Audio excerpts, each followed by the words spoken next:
Welcome, welcome, welcome. I would like to welcome you to episode 437 of the Unpopular Podcast. This is the man, the myth, the legend, Jalen Hunter. Here at the Unpopular Podcast, I'm not going to ask you to agree with me. I'm asking you to hear me out. There's a famous saying that is going to be the, linchpin for this episode. That saying is, make sure and be careful about what you do in the present because it definitely will have an effect on the future. What happened in the past, we can't change anything about because it's happened already. It's in the past. But what we do in the present has a direct correlation with whatever happens in the future. And I said this when it happened. I said, for the life of me, I don't understand why the NBA PA, the Players Association, would ever agree on the whole first apron, second apron thing. Would ever agree on the new, let's say, penalties for, having contracts and the way that you do contracts. In a sense, I will say this, actually. In a sense, I do understand it, but I don't think that they understood the ramifications. I understand why you do it. I mean, think about it. At the time, you had the Golden State Warriors. That was a dynasty. They were winning time after time again, and because Joe Lacob and the ownership was able to spend as much as they want and didn't really care about the luxury tax, didn't care about that bill because they were winning. That's the thing. Everyone gets a luxury tax bill if you're over the luxury tax, obviously. The players and the teams that don't really care about that tax are the teams that are winning and the teams that, let's say, are in better financial standing than others. Obviously, the Golden State Warriors make more money than the Charlotte Hornets, so they're able to spend more. So in that sense, I understand it. In that sense, it's like, we cannot allow these big market teams, the Boston Celtics, the Golden State Warriors, the LA Lakers. We can't allow them to continue to stockpile talent and just completely not care about the luxury tax because they're winning. So in that sense, I get it. Okay. In that sense, I understand why you would sign it, but it goes back to the original statement. Make sure you understand that what you're doing in the present is going to have a large effect on the future. You see, this entire free agency is being dictated by the decisions that was made a few years ago about the aprons. Klay Thompson would probably still be a Golden State Warrior. The Lakers wouldn't really care. They'd spend as much, and that's kind of where we're going to sit for a second.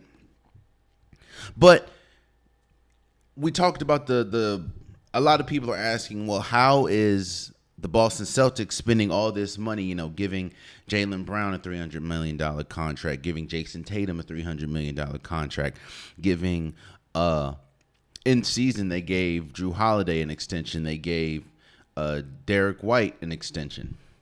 And while it doesn't hurt them in the present, 2-3 years from now, this team is going to look drastically different because of the decisions that they're making now. You see, I understand I get the point of you want a competitive balance. As much as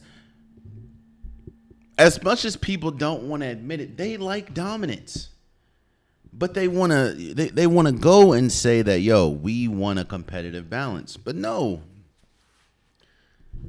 People love seeing Golden State dominate. People love seeing the Lakers dominate. People love seeing Alabama football dominate.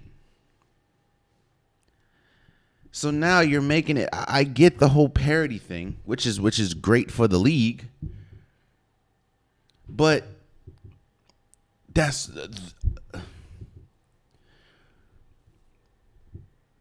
dynasties are done. And I talked about this before, but this is probably one of the first. I know that the whole Jordan Poole for Chris Paul thing was kind of like one of the first movements or first decisions we saw that directly had a first apron, second apron effect. But you can also say that was because of the whole Draymond Green thing and the fracture of the team and everything. But this free agency, whether we're talking about why some players went to teams, why some players didn't go to teams, how some teams are able to reload and some teams aren't, this is exactly what we're seeing. We're seeing the decisions that they made. And here's the thing, man. I'm not saying that it's terrible. But you're also seeing teams that aren't used to being restricted get restricted. And that's kind of where I know we're 6 minutes in, but that's kind of where we're going to start this episode with the Lakers. The Lakers have had a tough offseason. And they've had a tough offseason because this is one of the first offseasons where they're unable. It's not like they don't want to. They're unable to get players. And the players that they are able to get and that they want to get have turned them down. You see, what we're starting to see is what I and a lot of people have been talking about for years now.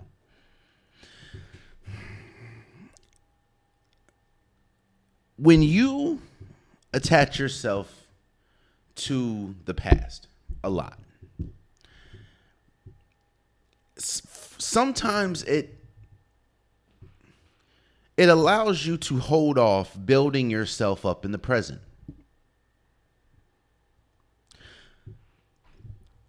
The name Lakers, Los Angeles Lakers, that obviously is still a big brand. You know, you're never going to take the brand of the Lakers away.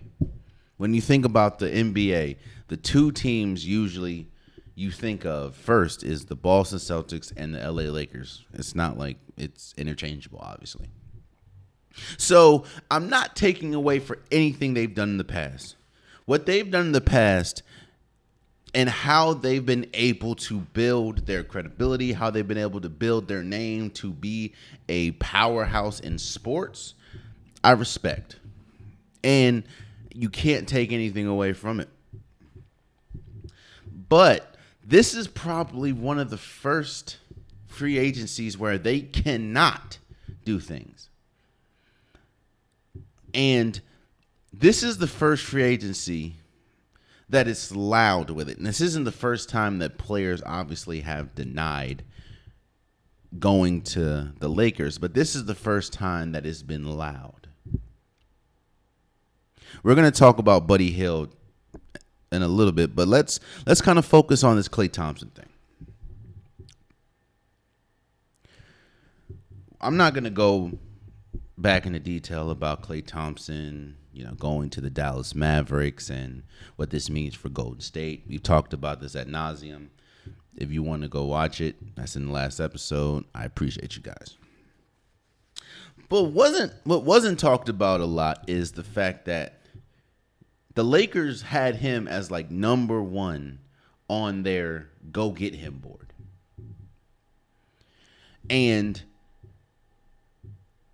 they struck out. They struck out because obviously Klay Thompson felt that going from Golden State to the Lakers was a lateral move. And obviously he wanted a chance to win a championship, and he felt that obviously the team that just went to the championship in the Dallas Mavericks gave him a better shot than the Lakers, playing alongside LeBron and AD and, Austin Reeves and stuff. And I completely agree with Klay Thompson. I don't think that the Dallas Mavericks are going to make it back to the championship next year. I think the brand of basketball they play is tough when you're talking about trying to make it. But then again, I also see a lot of the moves that are happening in the West, whether that's KCP leaving Denver, which is huge. Rob Dillingham getting drafted, getting traded to the Minnesota Timberwolves. That's huge. So in Klay's sense, I get it. But what I want to tie this to is the fact of, yes, the brand is still the brand. But in today's world, the Lakers aren't that marquee franchise as far as the franchise that you go to and should be perennial championship caliber teams. They haven't been a championship caliber team. And here we go. Because I had a couple people hit my line and comment on the video, so I appreciate you guys watching. When I talked about the Lakers, I said that they haven't been. I know they went to a Western Conference Finals, 2 years ago, a year ago, but they haven't really been that good. Take out the 2020 championship, they haven't really been viable since Kobe was on the team.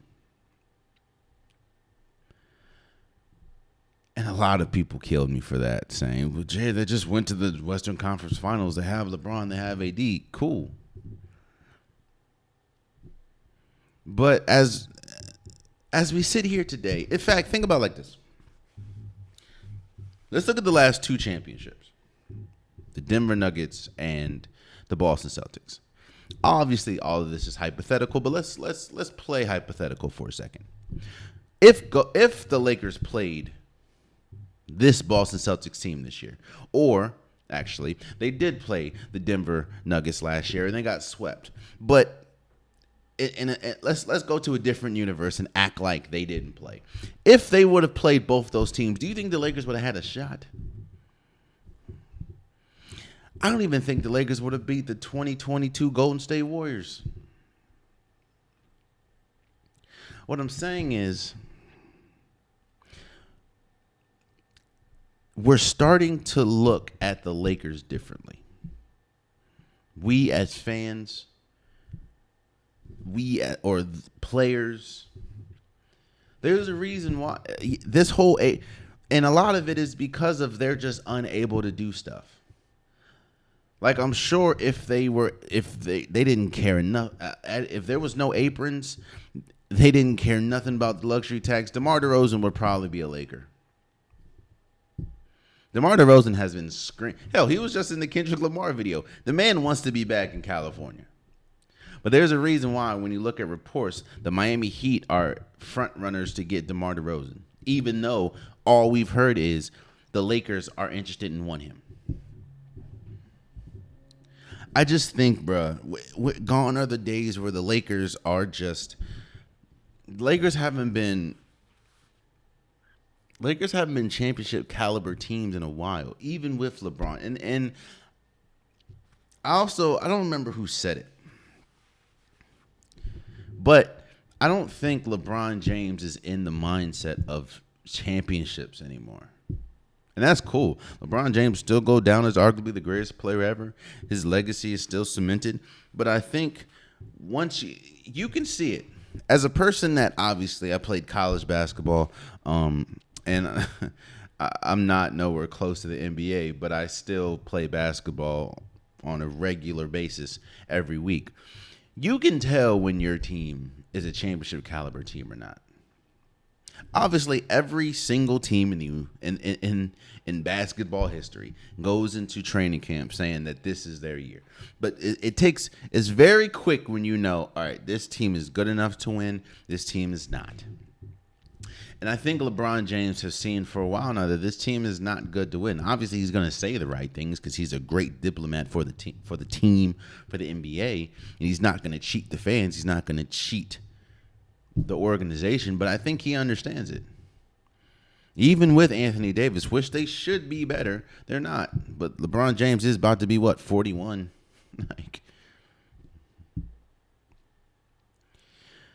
This first segment is two conversations in one.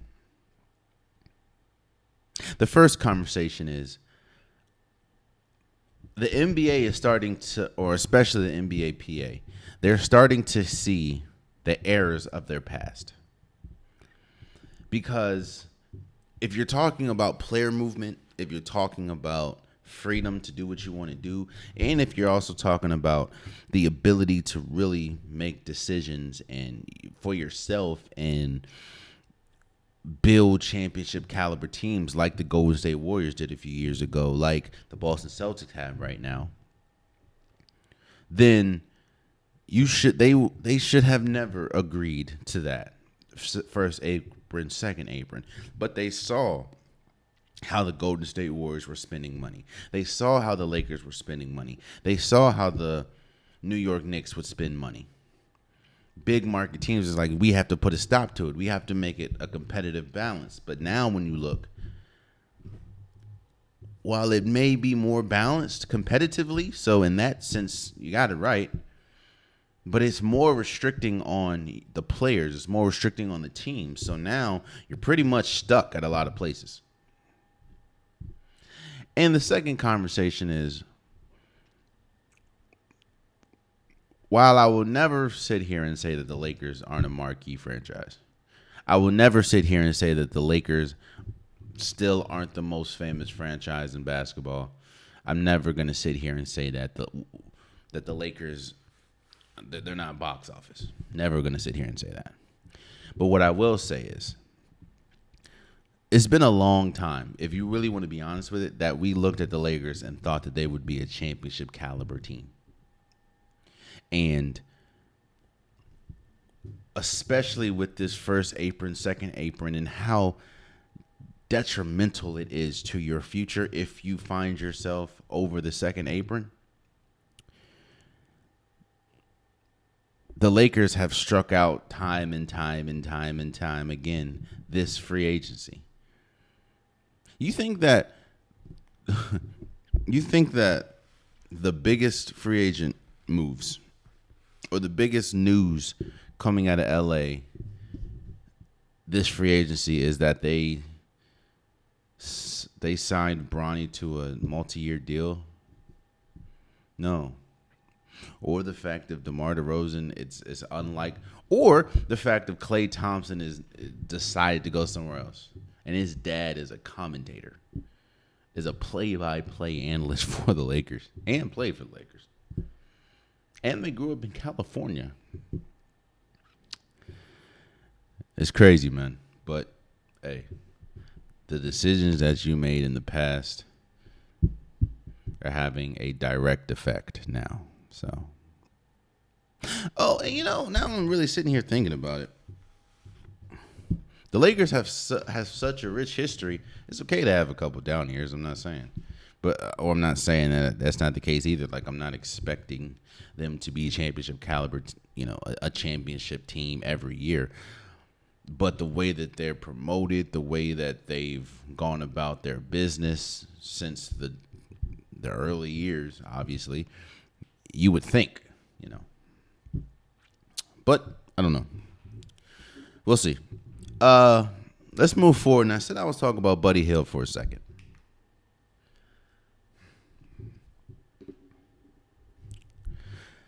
I'm going to completely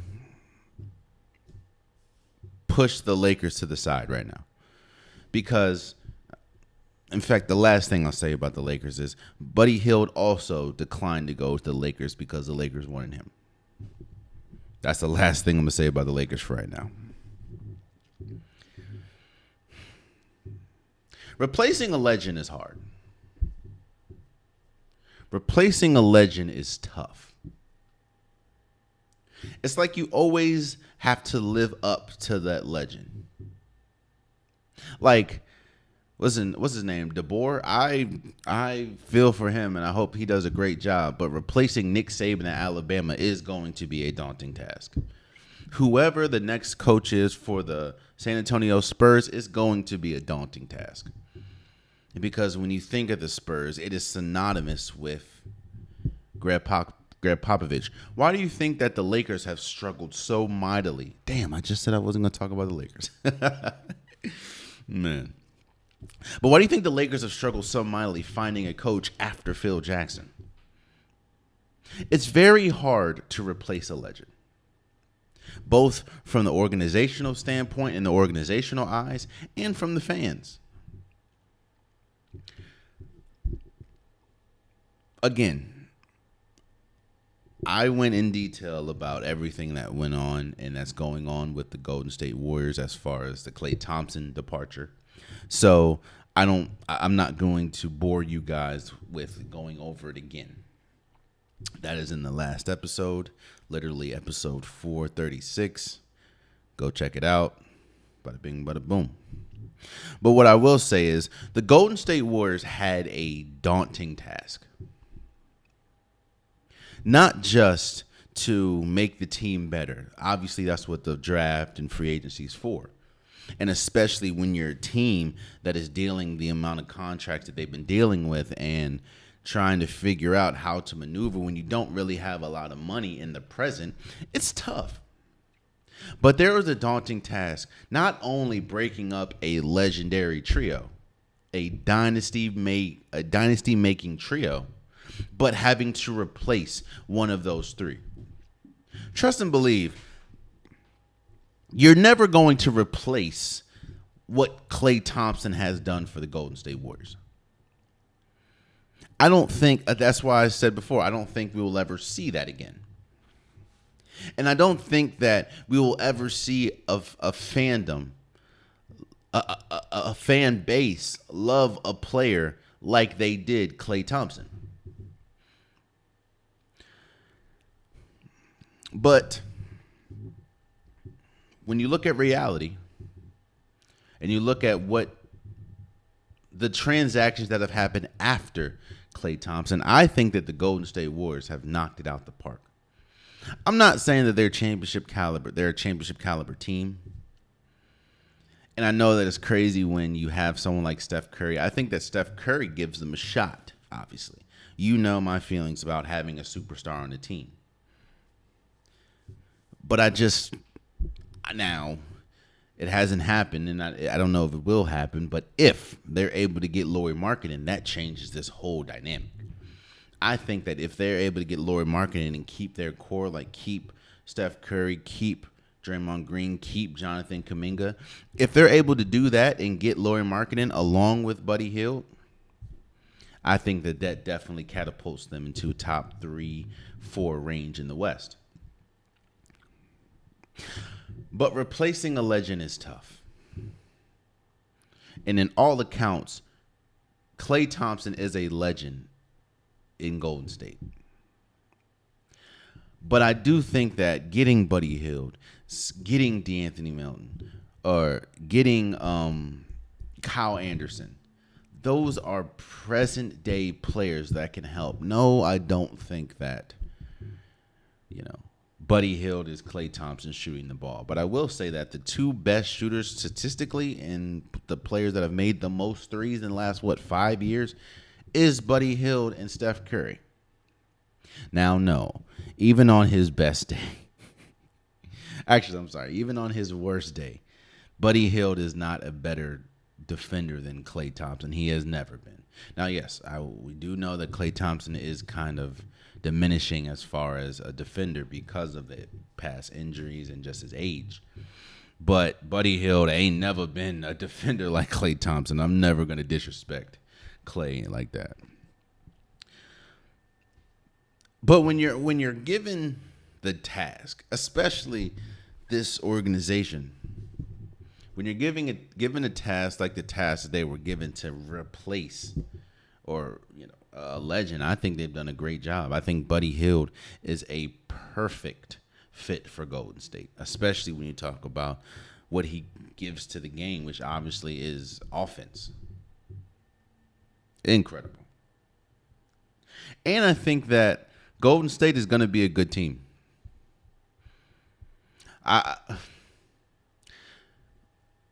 Obviously, this is all banking on the behavior of Draymond Green.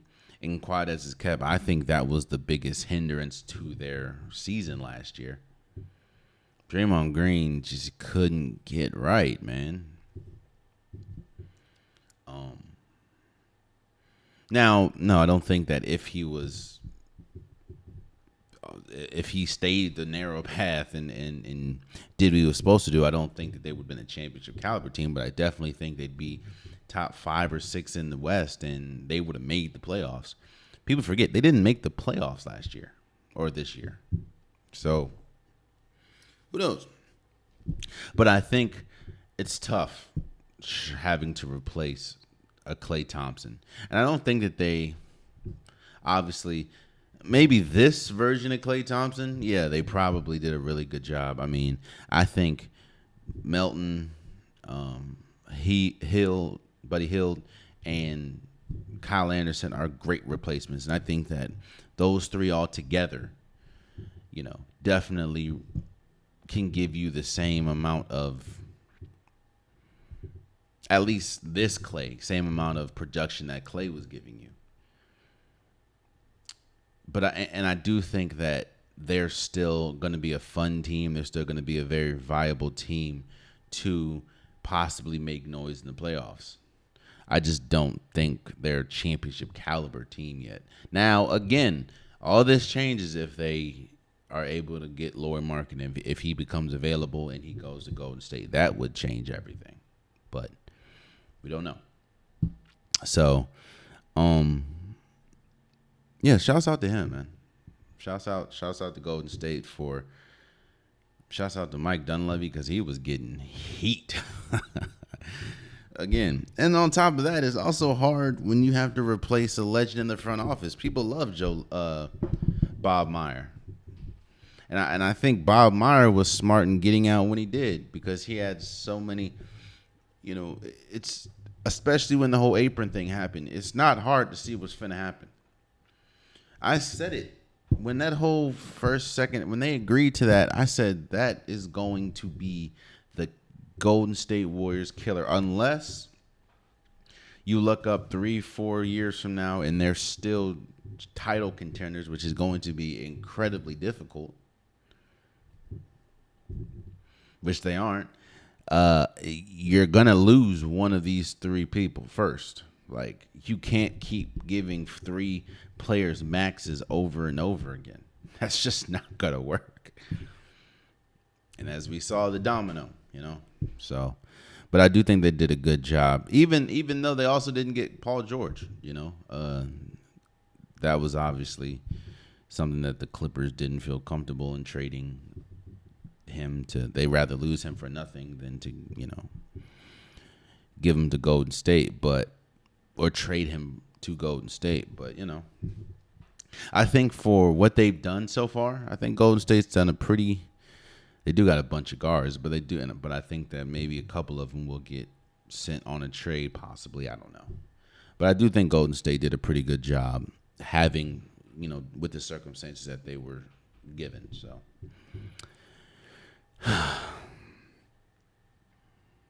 let's move forward.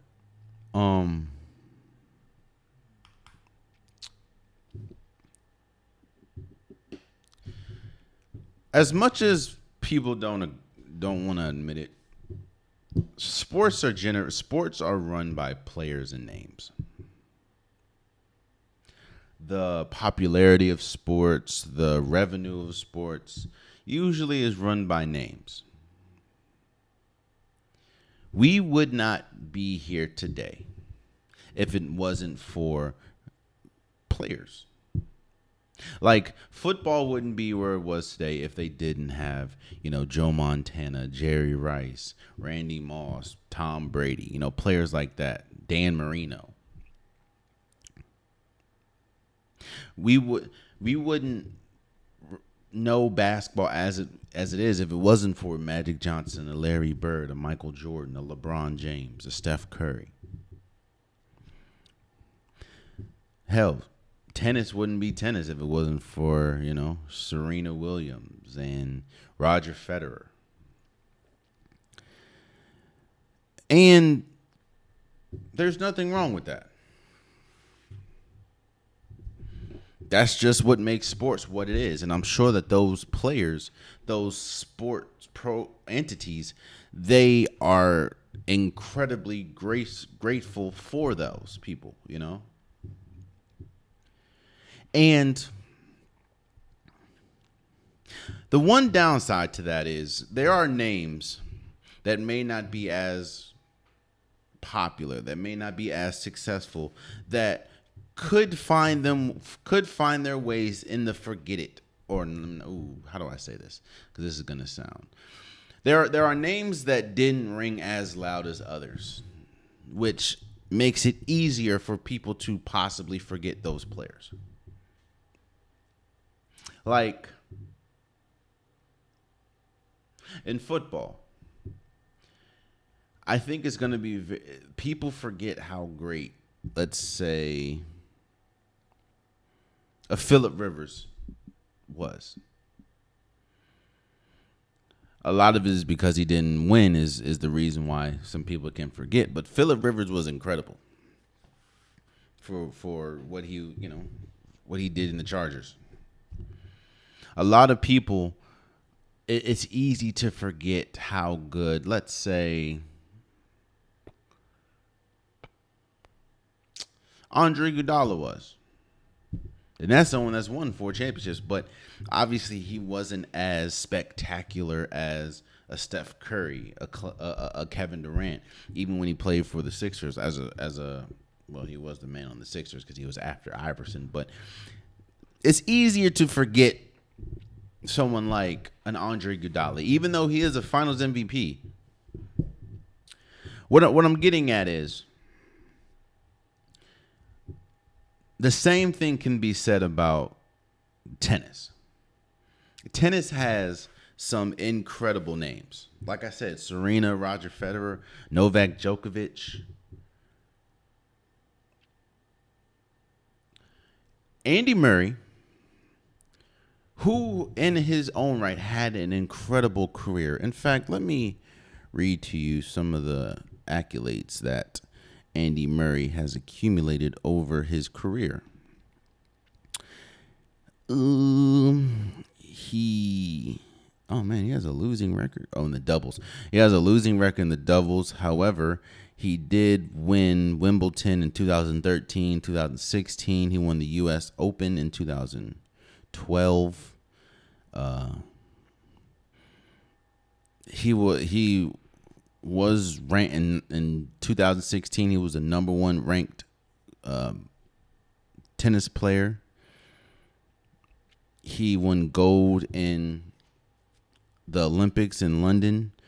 He also won gold in Rio 2016, and he won silver in the mixed doubles in London.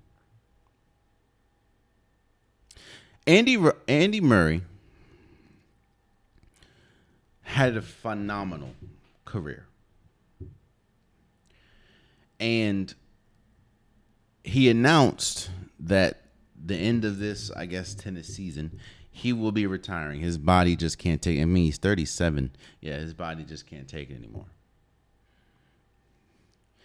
And while no, I don't think he was ever the face of the face of tennis. I don't think he'll ever eclipse the popularity that was Roger Federer, that was Djokovic, But he had a great career, and I do want to shout him out for that, because Andy Murray, unfortunately, could be one of those players that name gets forgotten. Another one, and I hate to put them together, but another one is Kemba Walker. Kemba Walker just retired from basketball.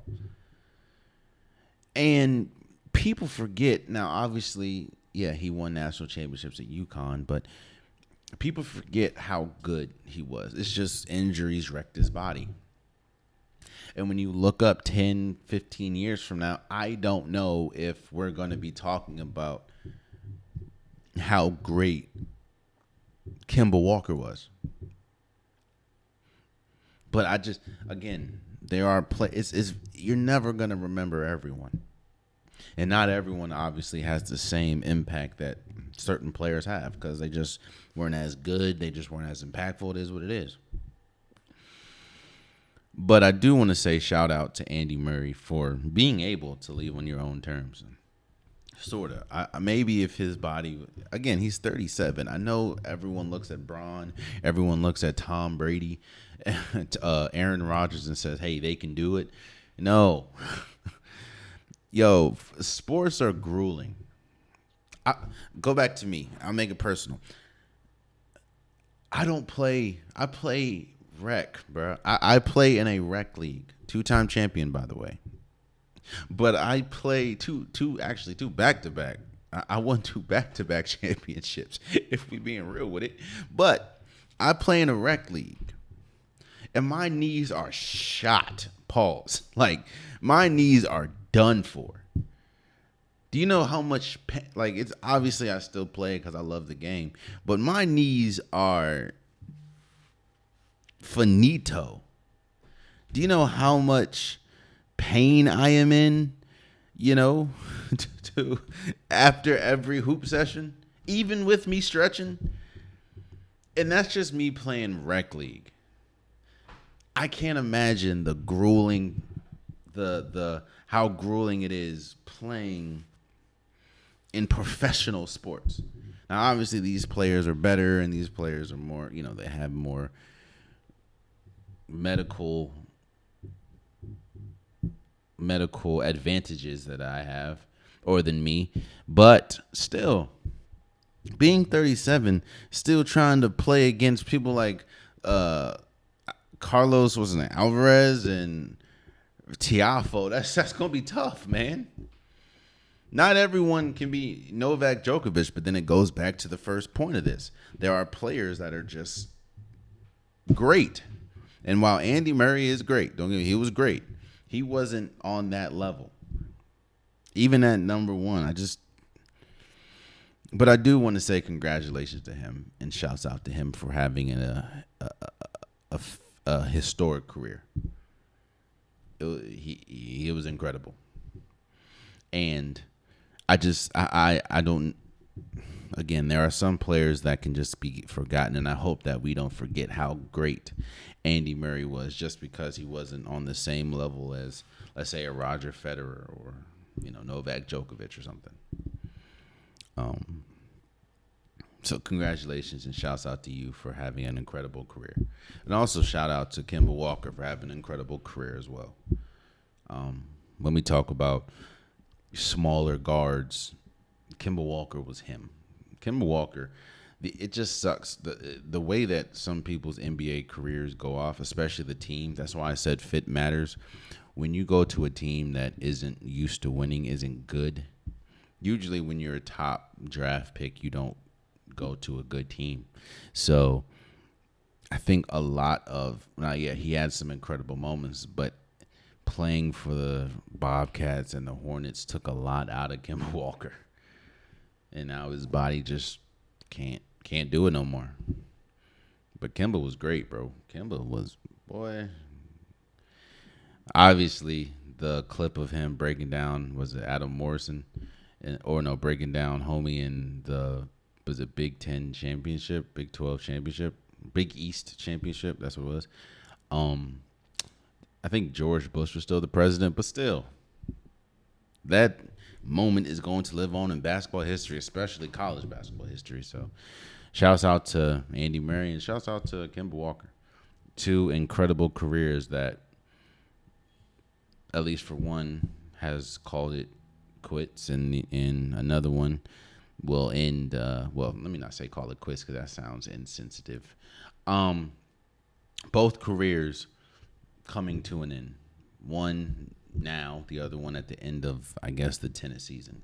Because I know Andy Murray did say that this was his last Wimbledon. And obviously, he shouted out his wife and everything. So, shouts out to them, man. Ah, boy. Lastly, before we go, because this is going to be a short episode. There really isn't much happening that I want to talk about, I'll say. I want to talk about Ryan Garcia for a second.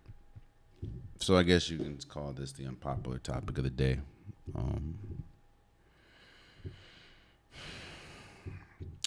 Let me first preference this entire segment with I don't know Ryan Garcia personally at all.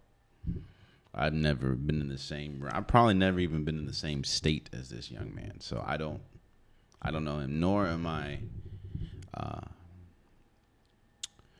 I casting any aspersions. Nor am I trying to defame him. I'm not trying to do anything. I'm literally giving my opinion on something that obviously pertains to him. So I'm not going to sit here and say that I know this guy. I don't.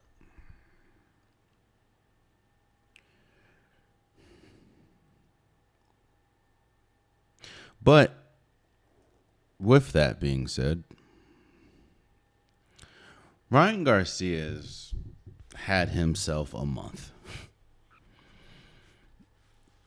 The end of June, or June to now, has been an interesting month for Ryan Garcia. I will say that. From beating Devin Haney to then it coming out that he had illegal substance in him, which got him suspended from boxing for I think a year. And it vacated, or it nulled that win to just the sporadic, ignorant things that he's done after it, to what recently happened, him getting on social media and spewing out racial rhetoric,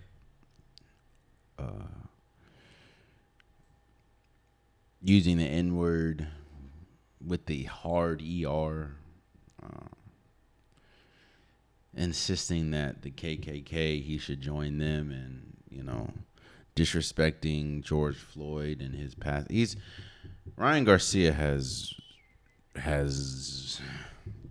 he's had an interesting month or two. Again, man, I'm no doctor. So I can't sit here and say, hey, this is what someone's going through. This is what I don't know. But I will say this. It doesn't seem like Ryan Garcia is in the healthiest of mental spaces with some of the decisions that he makes, some of the quick changes that he has with his emotions and with his attitudes. It just doesn't seem like he's in the right mental space. Now, I'm not absolving him for everything that he's done,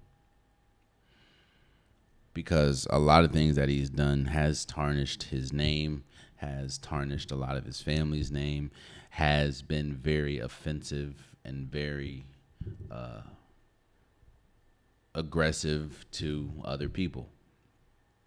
And he's been doing this for a while now. I'm just saying it's been an interesting month because it's been louder these last few months, like month or two. It's been like extremely loud. But he's been doing this for a good minute now. And I don't know him, obviously. And I don't know the company that he keeps. But it doesn't seem like there are people around him that either are willing to reel him in and say, like, yo, you need to chill, or there's people around him that he's willing to listen to say, hey, bro, you need to chill, my guy. Because it just, we're watching a person crash out in real time. Like, crash out in real time. Same thing to a lesser extent, but it's kind of the same thing that we saw with AB. Antonio Brown. We're seeing someone that's act like he is. Every single time now I hear about Ryan Garcia, it's something crazy that he's doing. And I just want everyone to be their healthiest self. And it doesn't seem like Ryan Garcia is there mentally.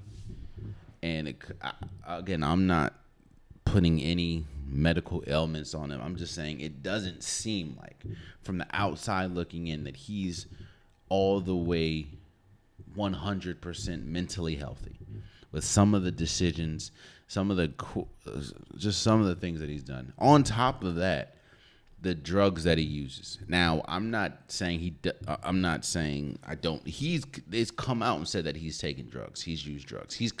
We saw him use drugs. He says he's on drugs.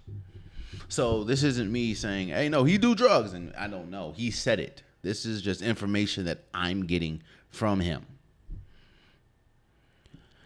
So on top of not me assuming that he's not all the way there mentally, and then you put drugs and boxing, which is something that can take a grueling toll on the mind and a grueling toll on the body. Just ask Muhammad Ali. And I'm not saying he was on drugs, but you see what the effects of boxing can do to somebody. I just want him to get help, bro. I want him to get help.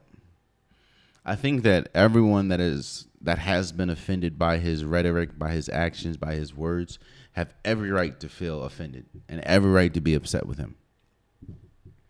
I think he has every right to be suspended from boxing. And I honestly, with the way that things are going, I'd be shocked if I see him box again. Again, this is the ultimate crash out, man. It's same thing with AB. I understand talent takes you a long way, but it just seems like he's actively ruining his career. And his career might be completely done. I don't know. But it just doesn't seem like Ryan Garcia is in the right mental space. And again, I don't know if he has someone in his camp that is telling him to chill out. He's just not listening to him. Or he doesn't have someone in his camp to tell him to chill out. If that's the case, something's got to give. Because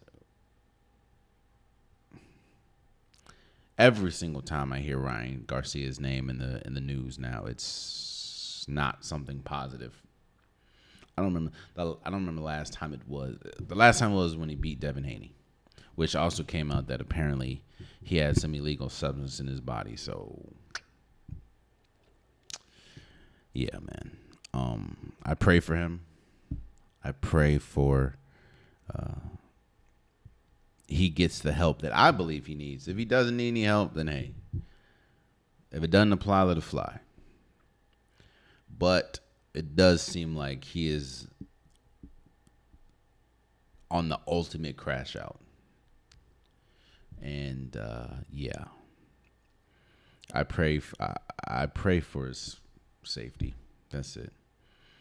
Because there are times when you can be a danger to yourself. And that's exactly what it looks like in this situation. So we'll see, man. But I do pray I do just pray that he finds the help that it seems like he needs. And that he, yeah. There you have it, man. Again, this was a quick one. That's been today's episode of the Unpopular Podcast. I truly, truly, truly appreciate you guys. If you want a Unpopular Podcast shirt, hoodie, sweater, long sleeve joggers, the link's in the description below.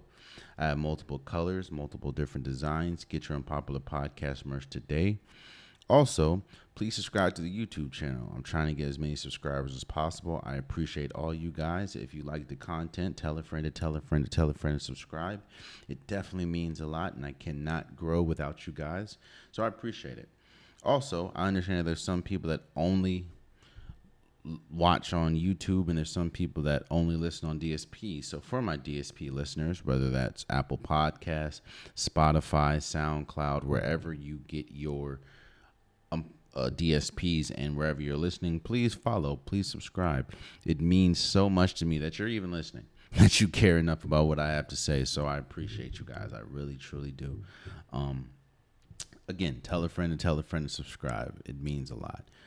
Also, follow the socials. Follow Instagram. Follow TikTok. I post pretty much daily. That's where you can get longer reels. That's where you can probably get to me the fastest if you want to debate something, if you want to tell me how much you love my take, how much you hate my take. Just keep it respectful. And I don't mind going back and forth. It means that you're passionate about whatever we're talking about.